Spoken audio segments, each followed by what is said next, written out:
говоря за темата, която ни е позната до болка. Родителите. Те си мислят, че са най-интересните хора на земята и че винаги не разбират. Но не е така. А нещото, което наистина не разбират, са технологиите.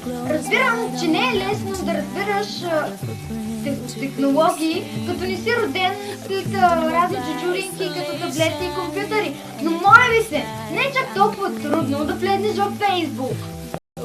А най-отвратителното нещо, свързано с родители и Фейсбук, е когато ви пратят покана.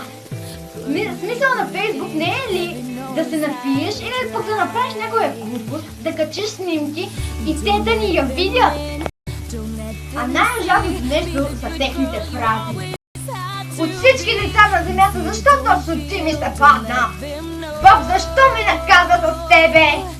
А след 5 минути ви казват нещо от рода: ако тръгне деца, скочи с 5 етаж и ти ли ще скочиш? И сега да скачам ли или да не скачам? И това бащите, което най-често казват: когато бях на твоята възраст, бях послушен, не бях като теб. Баба ще се свърти обратното. Макар че много често родителите ни се качват на главата, те наистина са най-добрите ни приятели и трябва да ги слушаме.